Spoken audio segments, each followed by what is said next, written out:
A cleaning lady's just came round, and I've got to say they go in the Guinness Book of Records as being the fastest clean I've ever seen. I think they're only here for about 2 minutes. So that is definitely the fastest I've ever seen. Can contrast that with Chiang Mai, where they took an hour. Well, it ended up being about 3/4 of an hour, but it was a fair while to do the room. So, yeah, Vietnam compared to Thai efficiency. In this case, Vietnam wins out by a mile. It's the first time I've seen the possibility of rain since embarked on this trip. Now this is my nemesis over here, running beam. Why have I got something against running beam? Because that used to be Game On. It's just opposite where I'm staying, and it's a great little sports bar. Now it's just some trendy coffee place by the looks of things, presumably, going on that name.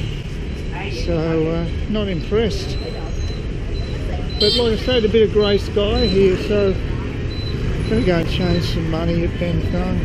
Was going to go to Stanley's, get some food, but after having the soup and a bang mi roll, I'm pretty full. I don't feel like I need more food for the time being, and I don't want to just basically get bloated. Other thing I think I worked out is why I'm getting this non-service message for emergency calls only on the mobile. I think that's to do with the Australian connection. I think it might be something to do with the mobile phone itself that's actually indicating I can't make any calls to Australia apart from emergency calls.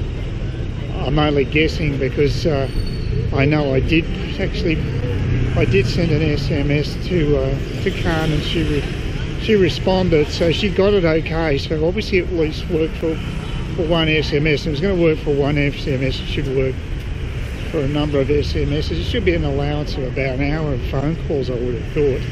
It seems fairly quiet around here, and I was actually very surprised yesterday when I popped my head into number 5 bar around 5 o'clock, which should normally be really peak time for 5 o'clock on a Friday is the busiest time almost for the week, and yet there just seemed to be people around the bar, and that was about it. And even the bar had some spaces, seating spaces, so that's really unusual. And it didn't seem very busy at Vinyl either on Thursday. So maybe the bars, or maybe just the old competition, maybe that's taking patrons away from those traditional bars. I don't know, it could be the time of year too. So we're not sure what the reason is, but definitely less business than they used to have. Anyway, we'll just see how we go with the madness of Ben Thanh and that gold exchange. Hopefully they're still around and they still do money changing. Otherwise I'll have to go somewhere else. Not that there's a lack of money changes in this city, they're everywhere. But it would be nice to go to that place because they give amazingly good exchange rates, which are, seeing it's just dropped recently, it could well be above what's actually quoted online, which is quite extraordinary. They can give those sorts of rates. Seems like there's a few new bars here too. Okay, there's definitely a couple of new ones on the other side. They change all the time. Okay. Yeah, it definitely looks like a few names have changed here with the bars. It does not surprise me. Some of these are just are really trading on the margins, I think. Yeah, I couldn't see Tequila Bar there, for instance. That seems to have gone by the wayside. Didn't notice whether Jungle Bar's still there either. I'll have actually double check that when I go back.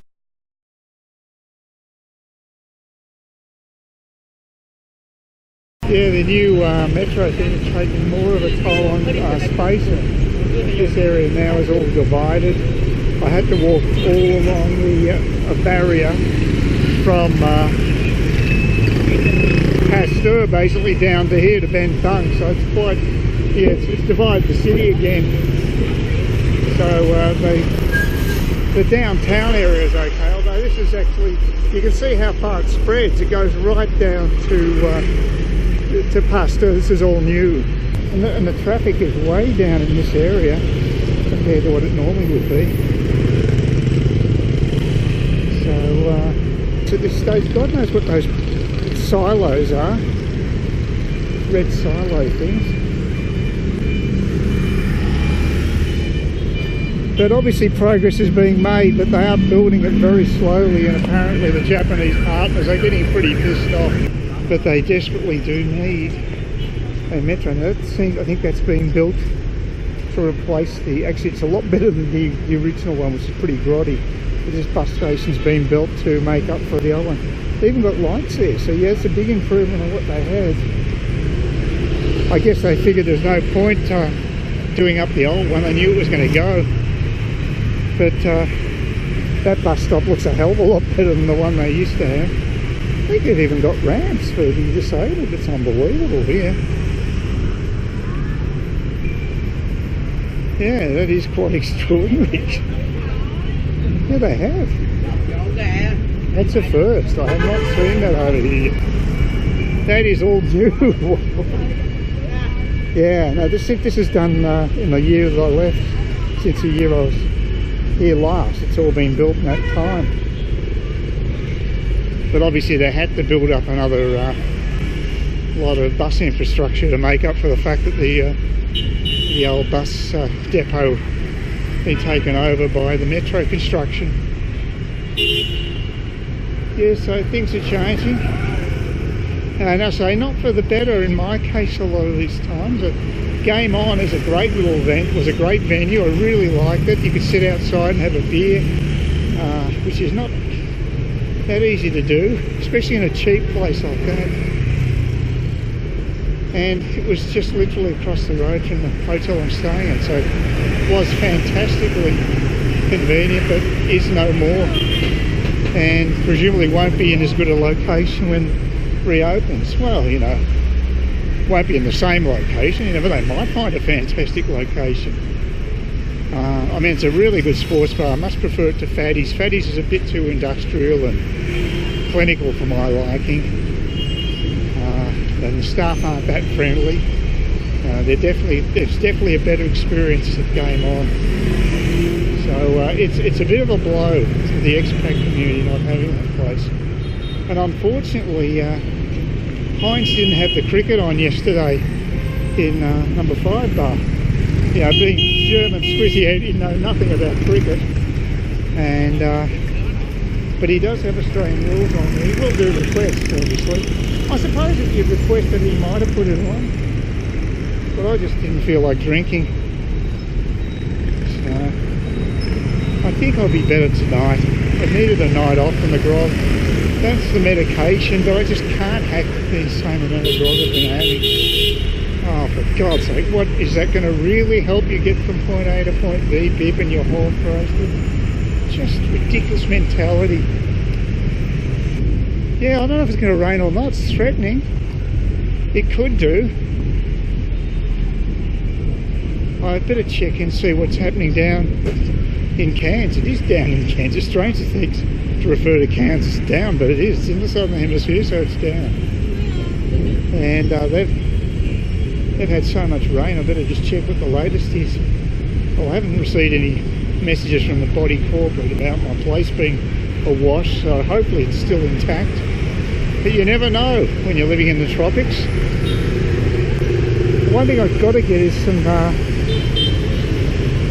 night shots of the TED lights. They're very spectacular. Saw them on Friday coming in, on Thursday, sorry, coming in. Yeah, they're done really well, and they're extensively throughout the city, or from the airport all the way to here. There were lights. It's amazing. A lot of work's been put into it.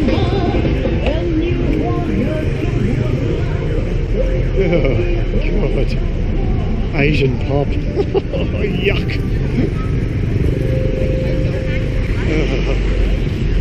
We certainly have different musical tastes in the West. please consider subscribing to my channel if you think there's anything there of use to you or entertainment or whatever. And either do that or give me a thumbs up, or if you're feeling really energetic, do both. That'd be great. But please don't ignore me. That's the worst thing you can do on YouTube, is be ignored.